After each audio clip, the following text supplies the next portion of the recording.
Yo creo que padecemos un gobierno de psicópatas, un gobierno de desaprensivos que actúan sin importarle las consecuencias, sin importarle los demás y sin importarle los ciudadanos a los que nos debemos. Había obras hidráulicas previstas, había presas previstas, aprobadas, que nunca fueron puestas en marcha por razones ideológicas. Y usted aquí diciendo que la culpa es de los ciudadanos que emiten CO2. Pues mire, lo que mata es no declarar la situación de emergencia. Lo que mata es quedarse cruzado de brazos viendo la catástrofe sin mover un solo dedo por puro interés político. Lo que mata es no haber construido las obras y haber derrumbado las presas por puro fanatismo climático. Eso es lo que mata y no el cambio climático. Pero cuando yo he dicho que el Estado no ha respondido y el Estado autonómico fallido ha fracasado en la respuesta, en algunos casos, insisto, por negligencia y en otros de manera deliberada, yo creo que podemos incluir a las organizaciones subvencionadas del Estado, a todas esas organizaciones que viven de la subvención pública, algunas, por cierto, pagadas por globalistas como Soros, como Open Arms, que han ido a criminalizar a los voluntarios, que han ido a grabarse vídeos. Todo es desproporcionado con este gobierno.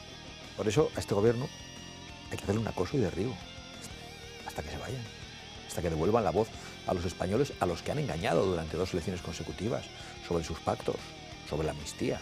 Claro que hay que hacer un acoso y derribo a este gobierno.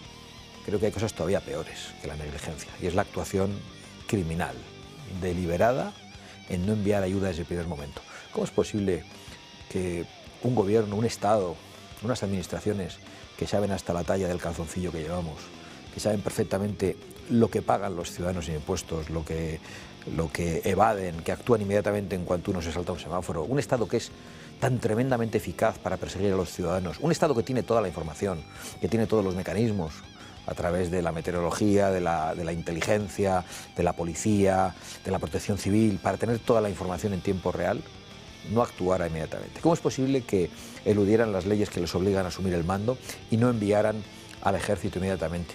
Con esa frase infame del presidente del gobierno, dicha días después de: si quieren ayuda, que la pidan. Que los buenos estemos unidos. A veces los movimientos patrióticos han tendido al aislacionismo. Han pensado que frente a movimientos internacionalistas o globalistas lo adecuado era aislarse. Yo pienso que no. Yo creo que hay que ser capaces de articular alianzas con movimientos patrióticos en defensa de la soberanía, en defensa de las libertades de los ciudadanos, en defensa del Estado de Derecho y respetando nuestra propia soberanía. Fueron los españoles, abrieron el azul, conquistando el horizonte, más allá del sol. Desde el viejo continente hasta los mares sin fin, trazaron sus sueños, unieron el confín, huellas en la arena, historias en papel, dejaron su marca en cada amanecer, con armaduras brillantes y espadas al sol, las voces del pasado nos cuentan su rol.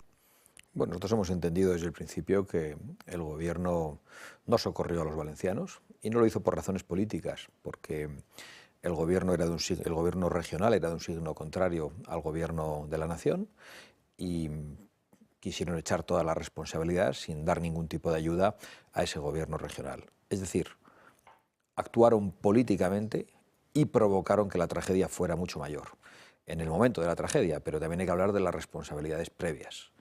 ¿Por qué ha ocurrido esta tragedia? Y yo creo que eso es probablemente lo más importante que tenemos que abordar, no solo en esta entrevista, sino que tendremos que abordar políticamente en el futuro y creo que también en los tribunales. Había obras hidráulicas previstas, había presas previstas, aprobadas, que nunca fueron puestas en marcha por razones ideológicas, por lo que tiene que ver con el fanatismo climático, por unas políticas que vienen de Bruselas y que aquí asumen los 2 grandes partidos, que tienen que ver con la agenda verde, que tienen que ver con esa teoría según la cual los ríos tienen que discurrir desde su nacimiento hasta el mar sin ningún tipo de impedimento, de presa, de azuz y nada que impida ese curso natural de los ríos, y eso pone en peligro a la población. Ese fanatismo ideológico pone en peligro a la población. Hoy tenemos estos días a Pedro Sánchez en la cumbre del clima, donde se ha ido contaminando con aviones y helicópteros, pero precisamente lo que mata no es, como dice Sánchez, el negacionismo climático. Lo que mata es el fanatismo climático, que impide crear infraestructuras para proteger a la población en lugares donde se sabe que ha habido riadas históricas a lo largo del tiempo. Yo creo que padecemos un gobierno de psicópatas, un gobierno de desaprensivos que actúan sin importarle las consecuencias, sin importarle los demás y sin importarle los ciudadanos a los que nos debemos. Y yo creo que eso se ha visto en las primeras horas de la respuesta a la tragedia. No voy a entrar en el fallo del aviso meteorológico, en el fallo que pueden cometer los meteorólogos, en la tardanza en enviar un aviso, en ese tipo de negligencias.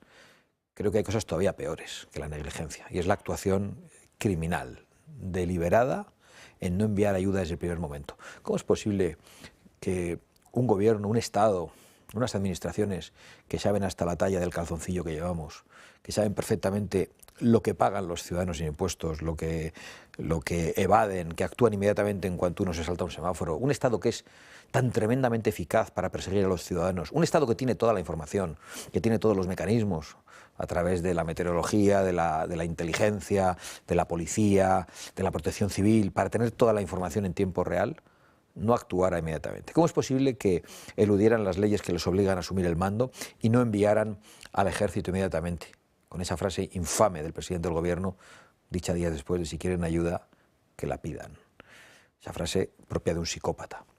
¿Cómo es posible que rechazasen la ayuda internacional? ¿Cómo es posible que tengamos que escuchar en el Parlamento francés la sorpresa porque España rechazase la ayuda de los bomberos? ¿Cómo es posible que todos hayamos visto las imágenes de bomberos franceses yendo como voluntarios y llegando a algunos puntos donde los ciudadanos les decían que allí todavía no había aparecido ninguna autoridad?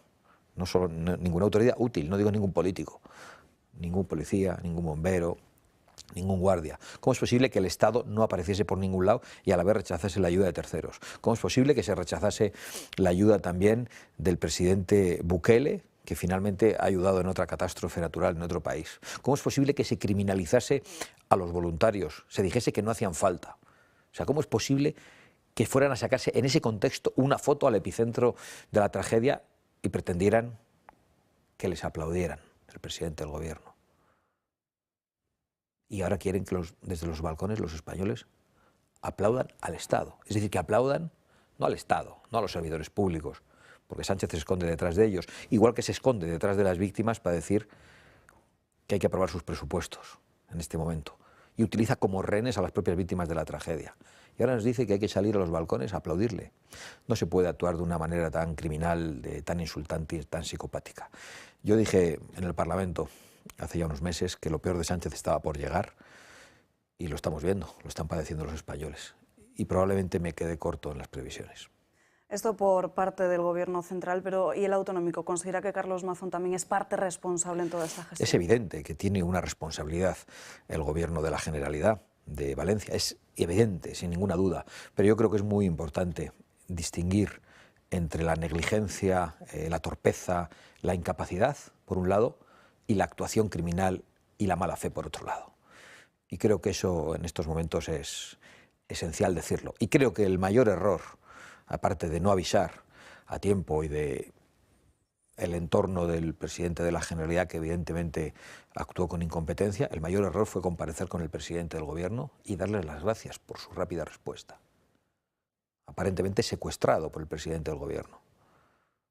El mayor error es comparecer también con el ministro del Interior, que ha eludido la ayuda de todos los efectivos que podía haber mandado, que han dificultado incluso la ayuda de las policías locales que querían ir como voluntarias a ayudar en la catástrofe, y comparecer conjuntamente dando las gracias. Bueno, pues hoy vemos qué es lo que está pasando, que el Gobierno de la Nación quiere echar toda la responsabilidad a la negligencia real del Gobierno de la región, pero para eludir una negligencia, no, una actuación criminal por parte del Gobierno que ha negado la ayuda, y que ha negado la ayuda porque el color político del Gobierno regional era otro. Yo creo que tienen que asumir responsabilidades políticas. Hemos presentado una comisión de investigación en el Parlamento valenciano y esperamos que allí se diriman esas responsabilidades políticas. Pero no quiero dejar de señalar a las responsabilidades criminales y penales que creemos que tiene el Gobierno de la Nación. Bueno, cuando yo he dicho que el Estado no ha respondido y el Estado autonómico fallido ha fracasado en la respuesta, en algunos casos, insisto, por negligencia y en otros de manera deliberada, yo creo que podemos incluir a las organizaciones subvencionadas del Estado, a todas esas organizaciones que viven de la subvención pública, algunas, por cierto, pagadas por globalistas como Soros, como Open Arms, que han ido a criminalizar a los voluntarios, que han ido a grabarse vídeos y que no han respondido. Y sin embargo, en contraste, y en mitad de la rabia que sentimos, en mitad de la pena por las pérdidas de vidas humanas, pues encontramos un motivo de orgullo como españoles, un motivo de orgullo por nuestros compatriotas, un motivo de orgullo por tantos jóvenes que han reaccionado de una manera espectacular, con una solidaridad extraordinaria, que han entregado su tiempo, que han entregado su dinero, que han expuesto su salud, que se han ido a Valencia, que han colaborado en otros lugares de España. Yo he podido ver personalmente algunas de las naves en las que estaba llegando ayuda en Madrid y cómo se estaba distribuyendo a través de organizaciones como Revuelta o como Solidaridad. Y he podido ver de cerca el trabajo de todos esos jóvenes, otros no tan jóvenes, pero muy especialmente sorprendido por esa juventud a la que a veces calificamos de hedonista, de despreocupada y de una manera injusta, y ha reaccionado de una manera admirable. Y yo he de decir que me siento muy orgulloso de esa gente que ha estado allí ayudando y que ha estado ayudando también sin ir, otros desde otros lugares. Bueno, Pedro Sánchez tiene ausencia de escrúpulos. Pedro Sánchez, da igual lo que diga, yo creo que no podemos analizar todas y cada una de sus mentiras, pero lo cierto es que la zona de Valencia, donde se ha producido la tragedia, es una zona donde históricamente ya se han producido esas tragedias. Yo hace poco estaba leyendo un texto del siglo XVIII, donde precisamente se relataba cómo el desbordamiento de esos ríos y de esos barrancos había dejado una cantidad tremenda de muertos esparcidos, había provocado un drama en el año 1775 y antes. Es una zona donde las lluvias torrenciales pueden provocar esas inundaciones. Y por lo tanto lo que tenemos que hacer es tomar medidas para impedirlo. Y es el fanatismo climático el que impide tomar medidas. Por lo tanto, el fanatismo climático mata y es responsable de la tragedia. Las políticas de Bruselas matan y las políticas de Sánchez matan. No construir las presas previstas es motivo de esta tragedia, es motivo de que la tragedia se haya agravado. Y todo el tiempo que insistan en que no hay que tomar ninguna medida y que los ríos tienen que discurrir sin ningún tipo de intervención por nuestra parte, será todo un tiempo en el que se está poniendo en riesgo gravísimamente a la población en muchas zonas de España. Por lo tanto, son las políticas de Sánchez las que matan, y lo decimos con toda claridad.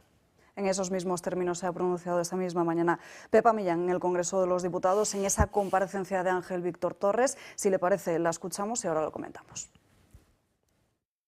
Aquí hoy debería estar Sánchez, dando la cara, explicando por qué no movió un solo dedo desde el primer día, explicando por qué el día de la riada la prioridad del Gobierno era colocar a los suyos en Televisión Española y no socorrer a los valencianos.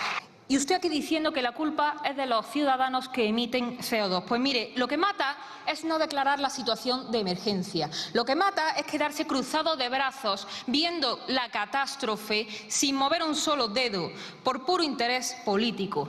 Lo que mata es no haber construido las obras y haber derrumbado las presas por puro fanatismo climático. Eso es lo que mata y no el cambio climático. Hay muchísimos expertos, ingenieros de caminos, diferentes asociaciones que están denunciando ese abandono de las obras hidráulicas desde hace más de 20 años. Desde Vox, ¿qué medidas proponen para el mantenimiento y también para prevenir daños como este en el futuro?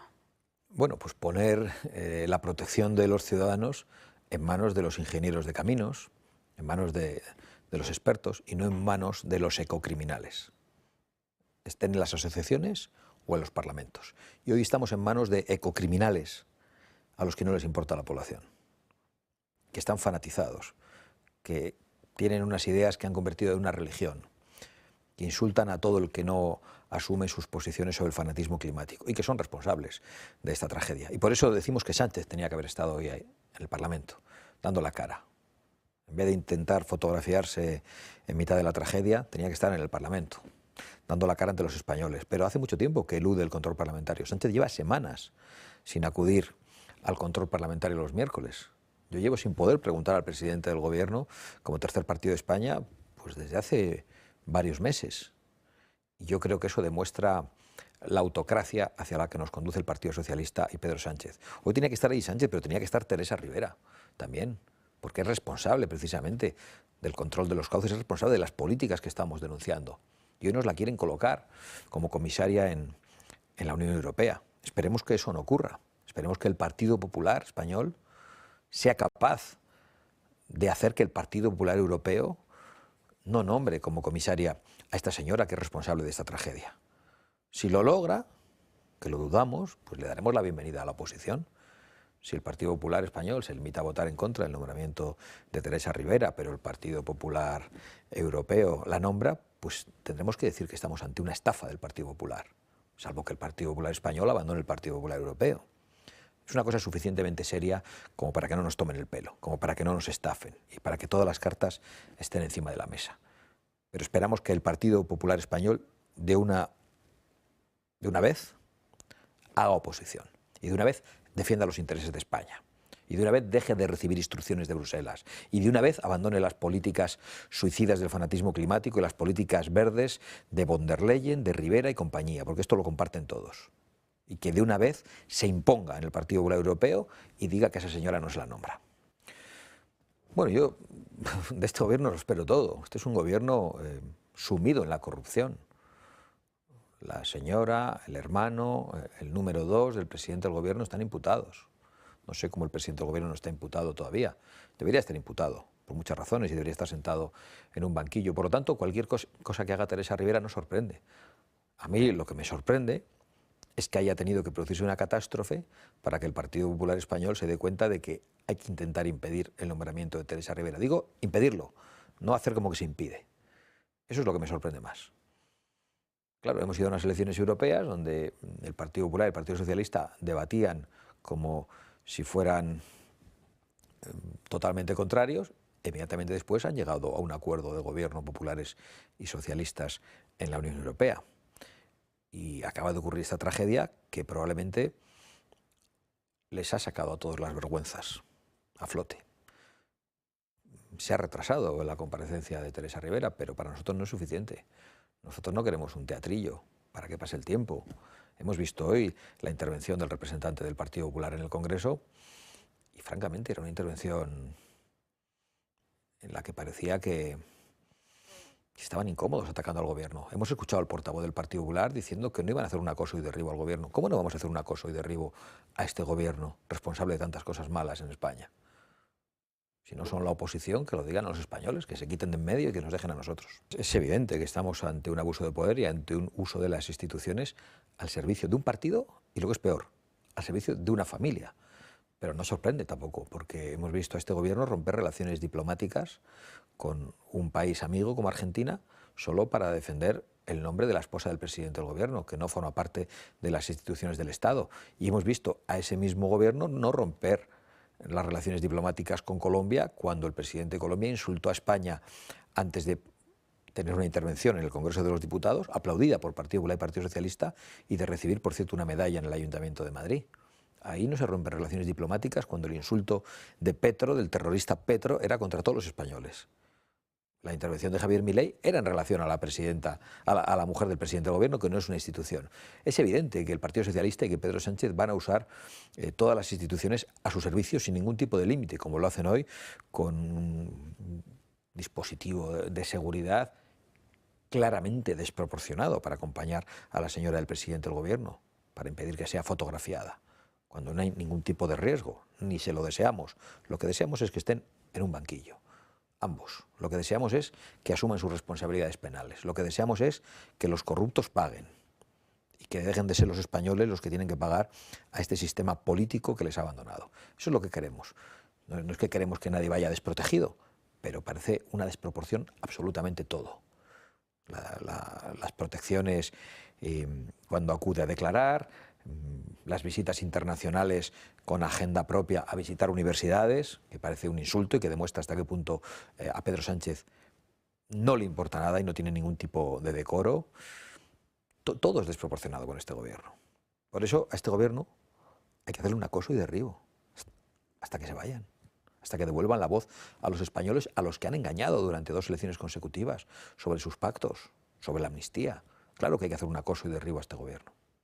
O incluso con ese ejemplo de que la próxima semana estaba citada a comparecer ante el magistrado Peinado y ha solicitado no hacerlo porque está invitada a la cumbre del G20. Vamos a hablar de otras cuestiones que han pasado a un segundo plano en estos últimos días por la realidad que estamos sufriendo en nuestro país, pero que no por ello son menos preocupantes. Una de ellas es, por ejemplo, la inmigración ilegal. Esta mañana hemos podido leer cómo Ceuta va a destinar más de 22 millones de euros para la atención de esos menas el próximo año 2025 que están en la ciudad autónoma. A mí me lleva a una reflexión muy evidente. Antes de entrar aquí también leía los aviones que habían sido movilizados para trasladar a los inmigrantes ilegales de Canarias a Madrid. Pues todo para los inmigrantes ilegales. Traslados, manutención, alimentación, vestido, alojamientos y nada para los españoles que sufren. Nada para los españoles que no llegan a fin de mes. Nada, o tarde, mal y nunca para los españoles que sufren una tragedia en Canarias con el volcán, para los españoles que sufren esta tragedia en este momento. Los españoles abandonados y el gobierno y las administraciones públicas preocupadas por los ciudadanos de otros países. Yo represento a españoles que nos han votado y me gustaría representar a todos los españoles algún día. ¿Estos señores a quién representan? ¿A quién obedecen? ¿A quién benefician sus políticas? Es inconcebible. Yo entiendo la rabia expresada en las calles, la entiendo y la comparto, porque es un insulto permanente. Esta partidocracia tiene una forma de democracia aparente, pero hace mucho tiempo que no defiende los intereses nacionales y la del conjunto de los españoles.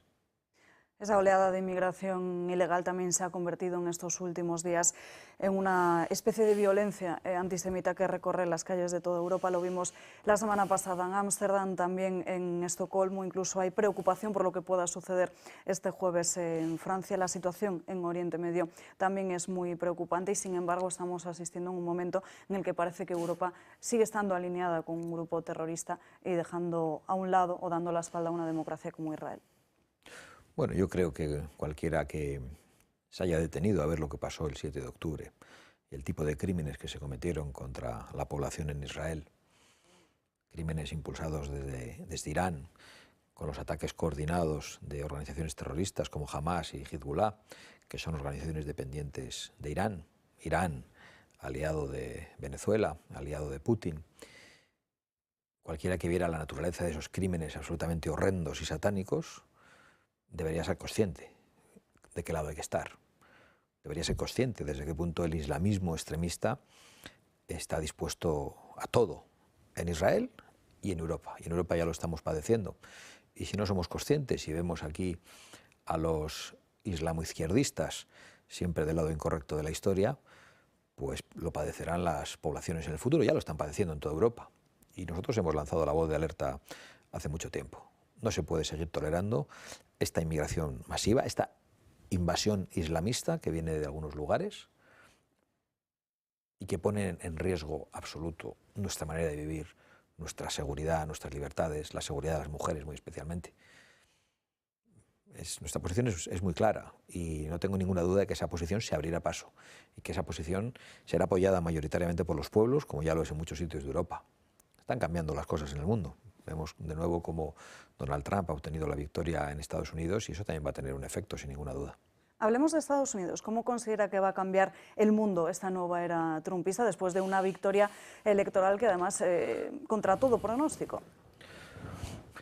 Bueno, yo creo que muchas cosas están cambiando desde hace mucho tiempo. Ya en el año 2016, con la primera victoria de Trump, la desconfianza de las sociedades occidentales respecto a la mayor parte de sus medios de comunicación es una desconfianza lógica. La desconfianza respecto a las instituciones supranacionales en manos de regímenes fundamentalistas en muchos casos es una desconfianza lógica. La desconfianza hacia el globalismo que quiere acabar con legislaciones, soberanías, constituciones y hacer tabla rasa en todo el mundo es una desconfianza lógica. Y por lo tanto yo creo que la reacción de los patriotas en todo el mundo, muy visible en Estados Unidos, con muchas dificultades, contra toda la prensa, contra todo el poder, contra todo el Estado profundo, creo que esa victoria nos debe dar esperanzas en todo el mundo. Esas victorias se han producido ya en algunos lugares de Europa, se ha producido en Estados Unidos y confiamos en que más pronto que tarde se logre en España.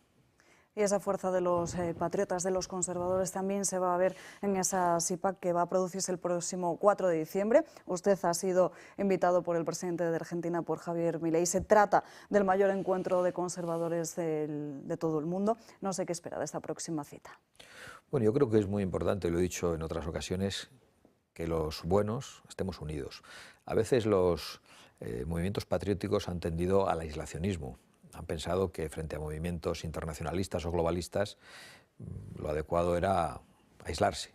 Yo pienso que no. Yo creo que hay que ser capaces de articular alianzas con movimientos patrióticos en defensa de la soberanía, en defensa de las libertades de los ciudadanos, en defensa del Estado de Derecho y respetando nuestra propia soberanía. Y eso nosotros lo hemos intentado en la Unión Europea. Hemos articulado contactos entre partidos que no los tenían. Hemos logrado una interlocución internacional que en España creo que no tiene ninguna otra fuerza política, y lo hemos hecho porque creemos que si los malos están unidos en distintas instituciones, me da igual instituciones supranacionales secuestradas por la izquierda o por el islamismo como la ONU y que traen la Agenda 2030 y otras porquerías, o están unidos en torno a internacionales del terror y del crimen y del narco como el Grupo de Puebla y el Foro de Sao Paulo, nosotros también tenemos que crear instituciones que unan a los patriotas de todo el mundo en nuestro respeto mutuo por nuestra soberanía. Nosotros no queremos hacer políticas para que las apliquen en otros países. Lo que queremos es que se respete nuestra soberanía, nuestra manera de vivir, y es muy fácil articular esas alianzas con personas con las que se comparten valores, con las que se comparte un modelo de sociedad y un respeto por lo que han hecho nuestros mayores. Santiago Abascal, presidente de Vox, ha sido un placer poder charlar este rato con usted. Muchísimas gracias.